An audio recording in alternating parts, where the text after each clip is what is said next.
നമസ്കാരം. Evening business ന്യൂസിലേക്ക് സ്വാഗതം. ആദ്യം നോക്കാം പ്രധാന വാർത്തകൾ.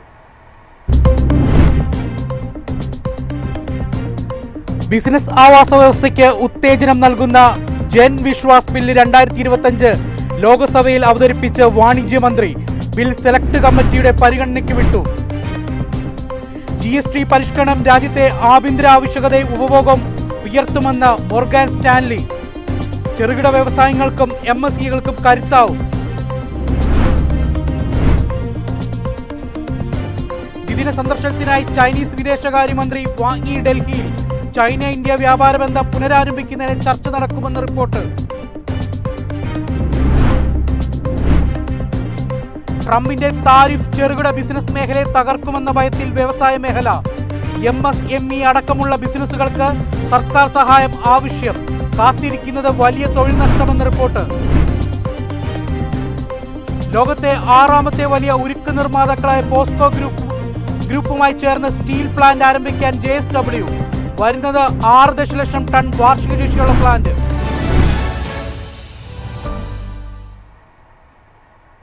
വാർത്തകൾ വിശദമായി. ഇന്ത്യൻ ഓഹരി വിപണി നേട്ടത്തിൽ വ്യാപാരം അവസാനിപ്പിച്ചു. സെൻസെക്സ് 676 പോയിന്റ് ഉയർന്ന് 81,271-ലും നിഫ്റ്റി 245 പോയിന്റ് ഉയർന്ന് 24,876-ലും ക്ലോസ് ചെയ്തു. സെൻസെക്സ് ഓഹരികളിൽ Maruti, Bajaj Finance, UltraTech Cement, Bajaj Finserv, Mahindra and Mahindra, Hindustan Unilever, ടെസ്റ്റ് എന്നിവ നേട്ടമുണ്ടാക്കി. അതേസമയം ITC Eternal, Tech Mahindra, Larsen and Toubro എന്നിവ നഷ്ടത്തിൽ വ്യാപാരം അവസാനിപ്പിച്ചു. സെക്ടർ സൂചികകളിൽ IT, മീഡിയ, ഫാർമ എന്നിവ ഒഴികെയുള്ള മറ്റെല്ലാ മേഖലകളും നേട്ടത്തിലെത്തി. BCA മിഡ് ക്യാപ് സൂചിക 1%, സ്മോൾ ക്യാപ് സൂചിക 1.4% ഉയർന്നു. ബിസിനസ് ആവാസ വ്യവസ്ഥയ്ക്ക് ഉത്തേജനം നൽകുന്ന ജൻ വിശ്വാസ് ബില്ല് 2025 ലോക്സഭയിൽ അവതരിപ്പിച്ച് വാണിജ്യമന്ത്രി പീയൂഷ് ഗോയൽ. ബിൽ സെലക്ട് കമ്മിറ്റിയുടെ പരിഗണനയ്ക്ക് വിട്ടു. ബിസിനസ് നടപടിക്രമങ്ങൾ എളുപ്പത്തിലാക്കുകയാണ് ബില്ലിന്റെ പ്രധാന ലക്ഷ്യമെന്ന് മന്ത്രി ലോക്സഭയിൽ പറഞ്ഞു. ചുവപ്പ് നാടകൾ ഒഴിവാക്കുന്ന ഫലപ്രദവും കാര്യക്ഷമവുമായ ബിസിനസ് നിയന്ത്രണങ്ങളാണ് ബില്ലിന്റെ പ്രത്യേകത. നിലവിൽ 1500ഓളം നിയമപ്രകാരമുള്ള നിയന്ത്രണങ്ങളാണ് ബിസിനസ് മേഖലയിലുള്ളത്. ഇത് നിക്ഷേപകർക്ക് തടസ്സം സൃഷ്ടിക്കുന്നുണ്ട്. മാത്രമല്ല, ലൈസൻസ് അടക്കമുള്ള കാര്യങ്ങൾക്ക് ദൈർഘ്യമേറിയ പ്രോസസ്സിംഗ് സമയം എടുക്കുകയും ചെയ്യുന്നു. ഈ സമയം ചെലവ് വർദ്ധിപ്പിക്കുകയും സംരംഭകത്വ മനോഭാവത്തെ തളർത്തുകയും ചെയ്യും. നിർദ്ദിഷ്ട ഭേദഗതിയിലൂടെ സുഗമമായ പ്രക്രിയകളിൽ കൂടുതൽ നിക്ഷേപം ആകർഷിക്കുന്നതിനും നിക്ഷേപ തീരുമാനങ്ങളെ ത്വരിതപ്പെടുത്തുന്നതിനും ഇടയാക്കുമെന്നും അദ്ദേഹം വ്യക്തമാക്കി. സെലക്ട് കമ്മിറ്റി അടുത്തയാഴ്ചയ്ക്കുള്ളിൽ ബില്ല് പരിശോധിച്ച് റിപ്പോർട്ട് നൽകുമെന്നും അദ്ദേഹം വ്യക്തമാക്കി. ജൻ വിശ്വാസ് ബില്ലിന്റെ പരിധി ആകെ 42 നിയമങ്ങളുണ്ട്. ധനം, കൃഷി, വാണിജ്യം, പരിസ്ഥിതി, റോഡ് ഗതാഗതം, ഹൈവേകൾ, ഭക്ഷ്യം, ഉൽപാദനവും വിതരണവും, ഇലക്ട്രോണിക്സ്, IT എന്നിവയുൾപ്പെടെയുള്ള വിവിധ കേന്ദ്ര മന്ത്രാലയങ്ങളാണ് ഇവ നിയന്ത്രിക്കുന്നത്. News desk, MyFin TV. GST പരിഷ്കരണം രാജ്യത്തെ ആഭ്യന്തര ആവശ്യകതയും ഉപഭോഗവും ഉയർത്തുമെന്ന് മോർഗൻ സ്റ്റാൻലി. ചെറുകിട വ്യവസായങ്ങൾക്കും MSMEകൾക്കും കരുത്താവും. സെപ്റ്റംബർ, ഒക്ടോബർ മാസങ്ങളിൽ GST കൗൺസിൽ യോഗം ചേരുന്നതോടെയാവും പുതിയ പരിഷ്കരണം പ്രാബല്യത്തിൽ വരിക.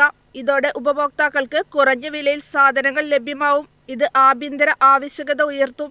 ആവശ്യകത ഉയരുന്നതോടെ കയറ്റുമതി മേഖലയിലെ താരിഫ് ആഘാതത്തിന് കുറവുണ്ടാവും. GSTയിലെ മാറ്റം CPI പണപ്പെരുപ്പത്തെ കുറയ്ക്കുമെന്നും റിപ്പോർട്ട് വ്യക്തമാക്കി. പരോക്ഷ നികുതി ഇളവുകളുടെ നേട്ടം 1.1 ആയിരിക്കും. അതായത് പരോക്ഷ നികുതിയിൽ സർക്കാർ വരുത്തുന്ന 1 രൂപയുടെ കുറവ് സമ്പദ് വ്യവസ്ഥയിൽ 1.10 രൂപയായി തിരിച്ചെത്തും. ഇത് GDPയിൽ 50 മുതൽ 70 ബേസിസ് പോയിന്റിന്റെ മുന്നേറ്റം കൊണ്ടുവരും. ചുരുക്കത്തിൽ GST കുറയ്ക്കുന്നതിലൂടെ മൊത്തം GDPയുടെ 0.56% പണം സമ്പദ് വ്യവസ്ഥയിലേക്ക് എത്തിക്കുകയാണ് സർക്കാർ ലക്ഷ്യമിടുന്നതെന്ന് സാമ്പത്തിക വിദഗ്ധരായ ഉപാസന ചാപ്രയും ബാനി ഗംഭീറും വ്യക്തമാക്കി.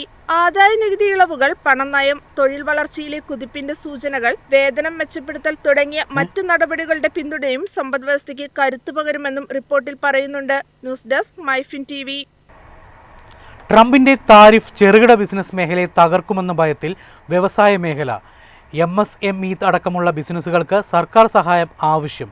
കാത്തിരിക്കുന്നത് വലിയ തൊഴിൽ നഷ്ടമെന്നും റിപ്പോർട്ട്.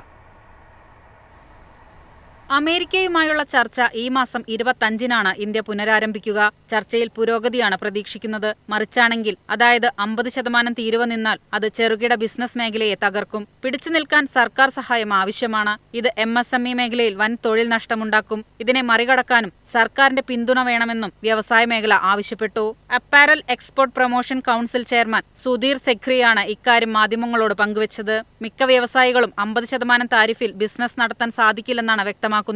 ഈ തീരുവ വന്നാൽ കമ്പനികൾക്ക് ലാഭം വെറും 5 മുതൽ 7% കുറയും. ലാഭത്തിലെ കുറവിനെ സഹിക്കാം, പക്ഷേ നഷ്ടത്തിൽ വ്യവസായം കൊണ്ടുപോകാൻ സാധിക്കില്ലെന്നാണ് അവർ വ്യക്തമാക്കുന്നതെന്നും അദ്ദേഹം കൂട്ടിച്ചേർത്തു. News desk MyFin TV. ദ്വിദിന സന്ദർശനത്തിനായി ചൈനീസ് വിദേശകാര്യമന്ത്രി വാങ് ഹി ഡൽഹിയിൽ. ചൈന ഇന്ത്യ വ്യാപാര ബന്ധം പുനരാരംഭിക്കുന്നതിനായി ചർച്ച നടക്കുമെന്ന് റിപ്പോർട്ട്. അതിർത്തി തർക്കത്തിലെ വിഷയങ്ങളാകും പ്രധാന അജണ്ടയിലെങ്കിലും താരിഫ് ഭീഷണി ഒരുപോലെ നേരിടുന്ന രാജ്യങ്ങളെന്ന നിലയിൽ ഇന്ത്യയും ചൈനയും തമ്മിലുള്ള ചർച്ചകൾക്ക് വലിയ രാഷ്ട്രീയ പ്രാധാന്യമാണ് കൽപ്പിക്കപ്പെട്ടിരിക്കുന്നത്. US-ന്റെ താരിഫ് യുദ്ധത്തെ മറികടക്കാൻ ഇന്ത്യയും ചൈനയും ഒരുമിച്ച് പ്രവർത്തിക്കണമെന്ന് നേരത്തെ തന്നെ വാങ് ആവശ്യപ്പെട്ടിരുന്നു. ഇന്ത്യ അതിനോട് പ്രതികരിച്ചിരുന്നില്ല. എന്നാൽ ഇത്തവണ പ്രധാനമന്ത്രി നരേന്ദ്രമോദി വാങ്ങിയെ സന്ദർശിക്കും. അമേരിക്ക ഇന്ത്യക്ക് 50% അധിക ചുങ്കം ചുമത്തിയ സാഹചര്യവും വ്യാപാര പ്രതിസന്ധികളും വാങ് പ്രധാനമന്ത്രിയുമായി ചർച്ച ചെയ്യും. വ്യാപാര മേഖലയിൽ പുതിയ ബന്ധങ്ങളുടെ സാധ്യതകൾ മന്ത്രി സംസാരിക്കും. ഈ മാസം അവസാനത്തോടെ ഇന്ത്യൻ പ്രധാനമന്ത്രിയുടെ ചൈന സന്ദർശനത്തിന്റെ രൂപരേഖയും ചർച്ചയാകും. അതേസമയം ചൈന ഇന്ത്യ വ്യാപാര ബന്ധം പുനരാരംഭിക്കുന്നതിനായി ചർച്ചകൾ നടക്കുന്നുണ്ട്. ചൈനയുമായുള്ള സഹകരണം വർദ്ധിപ്പിക്കാനും ആലോചിക്കുന്നു. കൂടുതൽ വിവരങ്ങളുണ്ടെങ്കിൽ അറിയിക്കുമെന്ന് വിദേശകാര്യ വക്താവ് രൺധീർ ജയ്സ്വാൾ പറഞ്ഞു. News desk MyFin TV. ലോകത്തെ 6ാമത്തെ വലിയ ഉരുക്ക് നിർമ്മാതാക്കളായ പോസ്കോ ഗ്രൂപ്പുമായി ചേർന്ന് സ്റ്റീൽ പ്ലാന്റ് ആരംഭിക്കാൻ JSW. വരുന്നത് 6 ദശലക്ഷം ടൺ വാർഷിക ശേഷിയുള്ള പ്ലാന്റ്.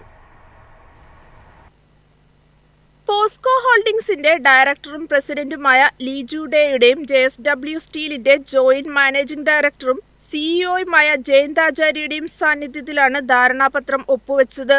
ധാതുശേഖരവും ലോജിസ്റ്റിക്കൽ നേട്ടങ്ങളും പരിഗണിച്ച് ഒഡീഷയാണ് പ്ലാന്റ് നിർമ്മാണത്തിനായി പരിഗണിക്കുന്നതെന്ന് കമ്പനികൾ സംയുക്ത പ്രസ്താവനയിൽ വ്യക്തമാക്കി. ഇന്ത്യയുടെ ആത്മനിർഭർ ഭാരത് പദ്ധതിയുടെ കീഴിലാണ് പ്ലാന്റ് വരിക. ആഭ്യന്തര അന്തർദേശീയ വിപണിയിലെ രാജ്യത്തിന്റെ മത്സരശേഷി ഉയർത്തുകയാണ് ലക്ഷ്യമെന്നും ജയന്ത് ആചാര്യ വ്യക്തമാക്കി. നിക്ഷേപ ആവശ്യകത, വിഭവ ലഭ്യത, നിയന്ത്രണ അനുമതികൾ എന്നിവ ഉൾക്കൊള്ളുന്ന വിശദമായ സാധ്യതാ പഠനം അടുത്ത ഘട്ടത്തിൽ നടത്തും. പോസ്കോ നിലവിൽ ദക്ഷിണ കൊറിയയിലെ പോഹാങ്ങിലും ഗ്യാങ്ങിലും 2 സംയോജിത സ്റ്റീൽ പ്ലാന്റുകൾ നടത്തുന്നുണ്ട്.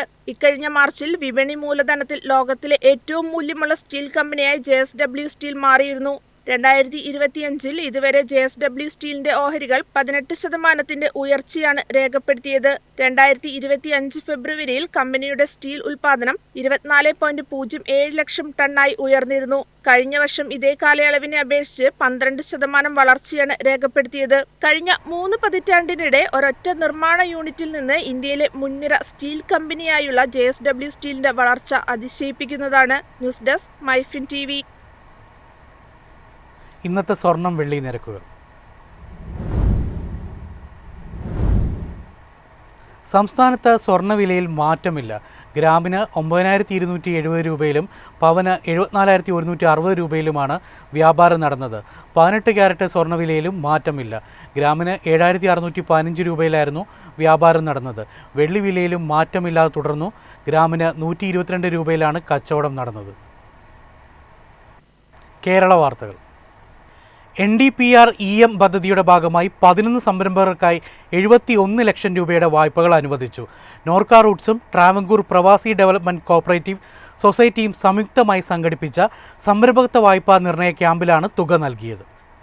ട്രാവൽ ഏജൻസി, ട്രേഡിംഗ്, ഹോട്ടൽ, പലചരക്ക് കട ഉൾപ്പെടുന്ന സേവന വ്യാപാര മേഖലാ വിഭാഗത്തിൽ 4 സംരംഭകർക്കായി 32.5 ലക്ഷം രൂപയുടെയും ഫാം സെക്ടറിൽ 4 സംരംഭകർക്കായി 22 ലക്ഷം രൂപയുടെയും ബേക്കറി, ഓയിൽ മിൽ ഉൾപ്പെടുന്ന ഭക്ഷ്യ ഉൽപ്പന്ന മേഖലയിൽ 2 സംരംഭകർക്ക് 11.5 ലക്ഷം രൂപയുടെയും കാർഷിക മേഖലയിലെ സംരംഭകന് 5 ലക്ഷം രൂപയുമാണ് അനുവദിച്ചത്. ഡിജിറ്റലൈസേഷൻ ഉൾപ്പെടെ നൂതന സാങ്കേതിക വിദ്യകൾ പ്രയോജനപ്പെടുത്തണമെന്നും പ്രവാസി സഹകരണ പ്രസ്ഥാനങ്ങൾ കൂടുതൽ മേഖലകളിലേക്ക് പ്രവർത്തനം വ്യാപിപ്പിക്കണമെന്നും ക്യാമ്പ് ഉദ്ഘാടനം ചെയ്ത് സംസാരിച്ച Norka roots resident vice chairman P. Sreeramakrishnan പറഞ്ഞു. തെരഞ്ഞെടുത്ത സംരംഭകർക്കുള്ള ചെക്കുകളും ചടങ്ങിൽ കൈമാറി. നാട്ടിൽ തിരിച്ചെത്തിയ പ്രവാസികളുടെ പുനരധിവാസത്തിനായി സംസ്ഥാന സർക്കാർ നോർക്ക റൂട്ട്സ് വഴി നടപ്പിലാക്കുന്ന Norka department project four returns emigrants പദ്ധതി പ്രകാരമായിരുന്നു ക്യാമ്പ്. 2 വർഷമെങ്കിലും വിദേശത്ത് ജോലി ചെയ്ത് മടങ്ങിയെത്തിയ പ്രവാസികൾക്ക് സംരംഭങ്ങൾ ആരംഭിക്കുന്നതിനും നിലവിലുള്ളവയുടെ വിപുലീകരണത്തിനും പദ്ധതി പ്രയോജനപ്പെടുത്താം. സംരംഭങ്ങൾക്ക് 30 ലക്ഷം രൂപ വരെയുള്ള വായ്പകൾ പദ്ധതി വഴി ലഭിക്കും. കൃത്യമായ വായ്പാ തിരിച്ചടവിന് 15% മൂലധന സബ്സിഡിയും 3% പലിശ സബ്സിഡിയും ലഭിക്കും. മൈഫിൻ TV, തിരുവനന്തപുരം. പൂക്കളുടെ മാത്രമല്ല കച്ചവടത്തിൻ്റെ കൂടി വസന്തകാലമാണ് വ്യാപാരികൾക്ക് ഓണക്കാലം. ചിങ്ങം ആരംഭിച്ചതോടെ തങ്ങളുടെ ഉൽപ്പന്നങ്ങൾ പരമാവധി വിറ്റഴിക്കാനുള്ള മത്സരത്തിലാണ് നിർമ്മാതാക്കളും വിപണനക്കാരും. ഓണക്കാലം മലയാളികളുടെ സന്തോഷത്തിൻ്റെയും സമൃദ്ധിയുടെയും നാളുകളാണ്. ഇത്തവണ ഓണത്തിനായി നമ്മുടെ വ്യാപാര മേഖല എങ്ങനെ ഒരുങ്ങിയെന്ന് നോക്കാം.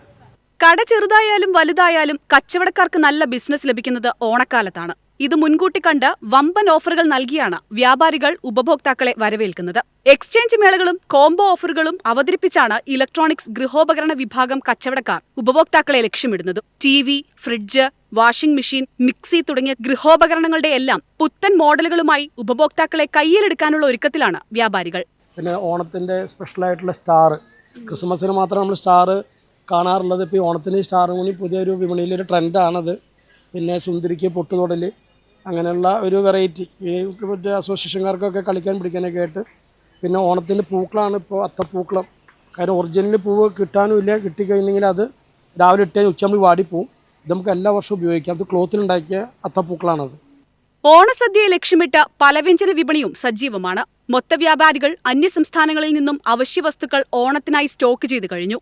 നാടൻ പച്ചക്കറികളുടെ ഉൽപാദനം കൂടിയിട്ടുണ്ടെങ്കിലും അന്യസംസ്ഥാന പച്ചക്കറികളില്ലാതെ ഓണവിപണി പിടിച്ചു നിൽക്കില്ല.